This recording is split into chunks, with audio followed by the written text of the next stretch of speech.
Why you must read at a beginner level. Why do I need to read in English? My students often ask me this.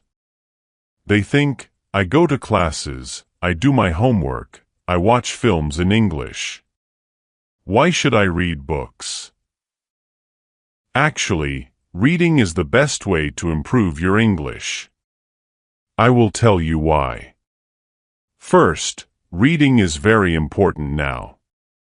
In 2006, only 1 in 100 people went to university. Now, 7 in 100 people go to university. All jobs need more reading and writing than 100 years ago. This is true for everyone. It doesn't matter if you're an office worker or a mechanic. Second, reading will improve your speaking, writing, vocabulary, and grammar better than any other way. It won't improve your listening, but it will improve your vocabulary. When you have a better vocabulary, you can listen more easily and improve your listening that way. In school, you probably read lots of English. You probably read boring textbooks and stories with exercises at the end. But I'm not talking about that. I'm talking about reading for pleasure. Pleasure means reading a book you enjoy because you enjoy it. You are not reading because your teacher said, read this book. You are not reading because you think, I should read this book. You are reading because you want to. In 1965, they did an experiment in schools in America. These schools were for boys who had committed crimes. For example, some of them stole things. They gave some of the boys free books. They were fun books like James Bond. They said, you can do what you want. You don't have to read the books. But the boys did read the books. They read a lot of books. Some boys read a book every 2 days. After 2 years, they gave the students a test. The students who got the books got better at reading and writing, and they liked school more. The students who did not get the books did not get better at reading and writing. Actually, some of them got worse. This isn't just true for native speakers. They also did an experiment on students learning English in the Fiji Islands. They used 3 ways to teach. The first way was normal English teaching. They did grammar classes, exercises, and so on. The second way was reading in silence. The students read books in class. The third way was reading together. The teacher read books to the students. After 1 year, the 2 ways with reading were the best. They were much better than the students who did normal English classes. They did the experiment again in Singapore. There, the students who read in silence did very well. They did the best in grammar tests. Other students did grammar classes, but they did worse in grammar tests. In normal classes, we try to remember grammar and vocabulary. When we read, we learn them naturally. Maybe you're thinking, when I read in English, it's too hard. I have to use the dictionary all the time. It's boring. I can't do it. I understand. So I wrote this book.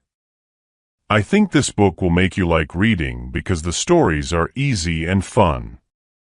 The early stories are short and easy, and the later stories are longer and harder. When you finish the book, you will think, wow, I did it. I make a podcast called Learn English with Stories. 9 of the stories in this book I wrote for Learn English with Stories. One of the stories I wrote for this book, but when I made this book, I made the stories better. Now you can read the stories at beginner, pre-intermediate, intermediate, or advanced levels. The stories are all fairy tales. Some are very popular fairy tales, but some are not so popular. One of them I wrote myself. Maybe you're thinking, fairy tales? Fairy tales are for children. I need useful vocabulary. I need to learn about business and science. That can't be fun. Actually, the vocabulary in these stories will be useful. McConn did an experiment where he looked at vocabulary in 22 novels. 85% of the words were on academic word lists. These are lists of words that you need to know to study at university. Rolls and Rogers also did an experiment. They said, if students read 1,000,000 words of science fiction, will they learn important science words for studying at university? The answer was yes. So yes, fairy tales are useful for you too. But I understand if you still don't believe me. When I learned about all this, I found it hard to believe too. But I like to try new things, and I love learning languages. So in 2017, I decided to do an experiment. I had wanted to learn Spanish for a long time, but I didn't learn much in normal classes. I said, I will read 1,000,000 words in Spanish. Afterwards, I will see what my level is.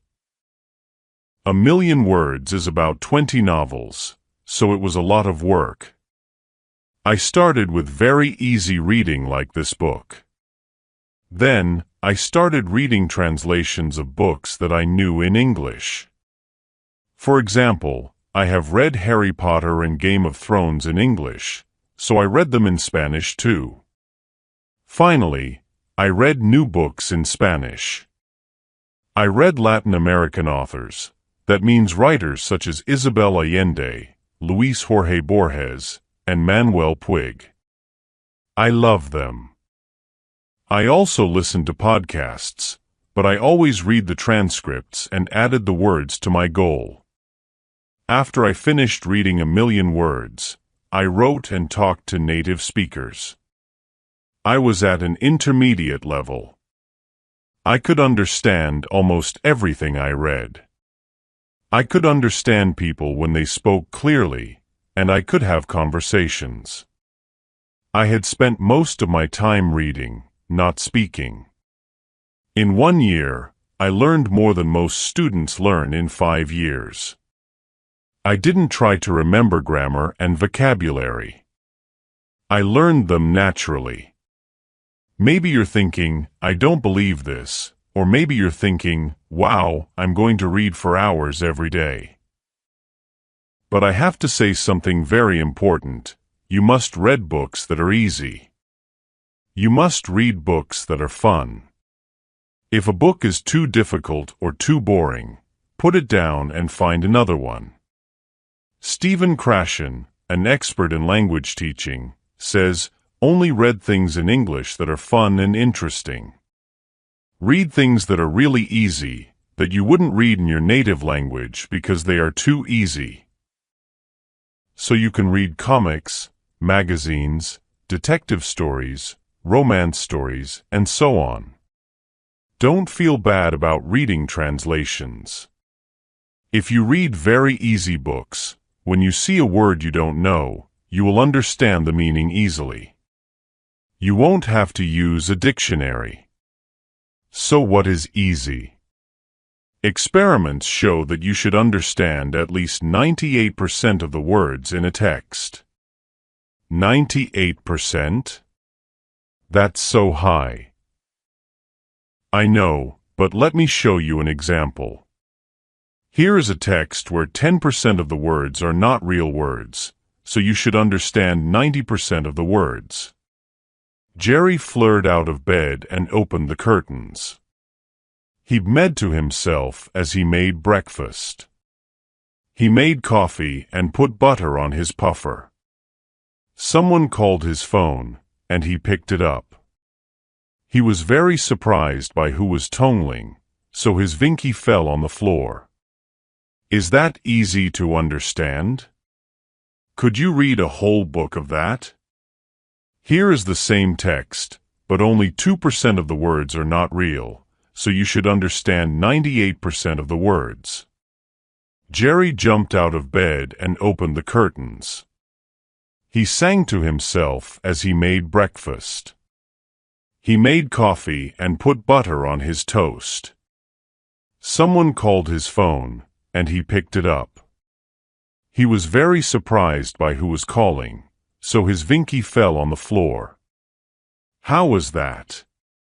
You probably didn't understand everything, but it was more fun to read than the first text. That's why reading for pleasure is so great. Maybe you don't understand everything, but you understand enough to follow the story, and you don't have to pick up a dictionary. So if you find that this book is too hard, read something easier. If you find it boring, read something more fun. I know that not everyone likes my writing, and that's okay. Find a book that is good for you. When we have fun, we learn much more. Because I want this book to be fun, it has no exercises in it. I thought about adding them after each story, but I don't think it's a good way to spend your time. Instead, you should read more. Read for pleasure. If you finish this book, you can try the level above. Because you already read the stories, you will know them well, and it will be easier to understand. Why you must read at the intermediate level. Why do I need to read in English? I get this question a lot from students. They argue that as long as they're going to classes, doing their homework, and watching films in English, there's no need to sit down with something as boring and old-fashioned as a book. Well, to put it simply, they're wrong. In fact, reading is the best thing you can do to learn English, and I'm here to tell you why. Firstly, reading skills are more important than ever, whether that be in English or your native language. In 2006, only 1 in 100 people went to university. Now, it's 7 in 100. All jobs, from office workers to mechanics, require far more reading and writing than a century ago. The competition is higher, and readers win. Secondly, reading is the best way to improve proficiency in English overall. Yes, you heard me right. Reading will improve your speaking, writing, vocabulary, and grammar far more efficiently than any other method. It won't improve your listening skills, but it will give you the vocabulary necessary to train your ear quickly. But it's not just any reading we're talking about. In school, you probably read lots in English, boring textbooks and stories with exercises at the end. No, we're not talking about that. We're talking about reading for pleasure. That means reading a book because you enjoy it, not because your teacher told you to, not because it's what you're supposed to read to improve your English. No questions, no book reports, just pure pleasure. Yeah, right, you're probably thinking. That's too good to be true. Let me show you. In 1965, an experiment was carried out in juvenile delinquent reform centers in America. One group of the students was given free books. They made sure they were exciting books that would appeal to young boys, such as James Bond. But unlike most reading programs, they were not required to read the books. They were simply given them. They could throw the books away, give them back, or draw on the pages, and nobody would punish them for it. But the boys did read them. They read a lot of them. Some of them read a book every 2 days. At the end of 2 years, they tested the students. Not only did their reading and writing greatly improve, but so did their attitude toward school. But the students who were not on this program stayed the same. In fact, some of them got worse over the 2 years. This isn't just for native speakers, either. A study of English as a second language, ESL students in the Fiji Islands looked at 3 methods. Traditional English teaching, sustained silent reading, which means reading in silence for a long time, and a more conventional reading program where the teachers read aloud to the students. By the end of the first year, students taught with the 2 reading methods had a 15-month advantage in English ability, compared to the 6.5 months of the traditional method. When the study was replicated in Singapore, the students who did only sustained silent reading did better on grammar tests than the students who had taken only grammar classes. When we do grammar exercises, we try to memorize the rules of the language. When we read, we absorb them. But I know what you're thinking, that's all well and good, but when I pick up a book in English, it's too hard for me. I get bored of looking up words, and I give up after a few minutes. That's why I wrote this book. It is designed to make you fall in love with reading by providing fun, familiar stories that are easy to understand. The stories gradually increase in difficulty and length, so that you can feel a sense of progression and success at the end. Most of them were originally released on my podcast, Learn English with Stories. But they have been rewritten and improved for this book, as well as having a version for each language level. They are a mix of classic and less popular fairy tales, as well as one that I wrote myself. Again, I know what you're thinking, fairy tales? But those are for kids. I need useful vocabulary about business and science and technology. There's no way to make that fun. The thing with language is, there isn't such a big difference between important language and fun language. We use a wide range of words when talking about technical topics as well as chatting with our friends. A study by Macquillan examined vocabulary in 22 novels and found that they included 85% of words on academic word lists. Rolls and Rogers found that if a student read 1 million words of science fiction, they would acquire many of the technical words required for a science degree. So yes, reading fairy tales will help your English in all areas, even for academic purposes. As an English teacher, I've seen many times that the students who do the best are those who read the most. For university, for business, or just for travel, reading is the factor that predicts success. But I understand if you're still unsure. When I learned about all this, I was 2. But I like to experiment, and I have a passion for learning languages. So in 2017, I had wanted to learn Spanish for a long time, but aside from struggling with Duolingo and not really learning anything, I hadn't made a serious attempt. I set myself a goal. I would read 1 million words in Spanish and see what my level was afterwards. 1 million words is roughly 20 standard-length novels, so it was a huge task. I started with very easy resources like transcripts of podcasts for learners, but I avoided anything that felt too much like work. Once I'd learned the basics, I started reading translations of books that I knew in English, such as Harry Potter and A Song of Ice and Fire. You might know it as Game of Thrones. Finally, I was ready to move on to completely new books, and I fell in love with Latin American authors such as Isabel Allende, Luis Jorge Borges, and Manuel Puig. With the reading, I also listened to podcasts, but I always read the transcripts and counted the words as part of my reading. After I achieved my goal, I tested myself by writing and talking to native speakers and found I was at a decent intermediate level. I could understand almost everything I read, understand clear speech, and have conversations at a comfortable level, even though I had barely spoken the language since I started learning. I had been learning for about a year, and I had made more progress than most students make in 5 years.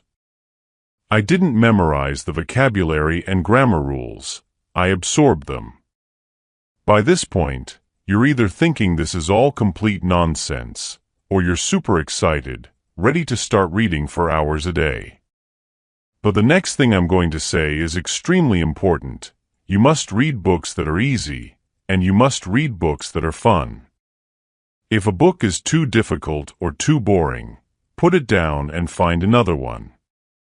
Stephen Krashen, an expert in the field of second language acquisition, says to read only material in the second language that is genuinely fun and interesting, material that is so easy that you probably feel guilty reading it in your primary language. This is your excuse to read comics, magazines, detective stories, romances, etc. There is no shame in reading translations. Ideally, you want to be reading a book so easy that when you see a word you don't know, you can understand the meaning from context. Research has shown that in order for this to happen, the text needs to be at least 98% known words. 98%? That's so high, I know, dear reader. But let me show you an example. Here's a text where I've replaced 10% of the words with nonsense words. That is, it's 90% comprehensible. Jerry flirted out of bed and threw open the curtains. It was a beautiful day. He said to himself as he did his daily routine, pouring coffee and buttering puffer. But then his phone rang, and the person calling was so unexpected that he dropped his Vinky on the floor. Is that easy to understand? Could you read a whole book of that? Here's the same text, but 98% comprehensible. Jerry jumped out of bed and threw open the curtains. It was a beautiful day. He sang to himself as he did his daily routine, pouring coffee and buttering toast. But then his phone rang, and the person calling was so unexpected that he dropped his Vinky on the floor. How was that? Even if you couldn't understand everything, I bet it was far more enjoyable to read than the first text. And that's the magic of reading for pleasure. Even if you didn't understand everything, you got enough to follow the story and keep going without having to pick up a dictionary. So if you find that this book is too hard, put it down and read the level below. If you find it boring, go read something else. Yes, I'm giving you permission to stop reading my book. I know not everyone likes my writing style, and that's okay. Find what works for you.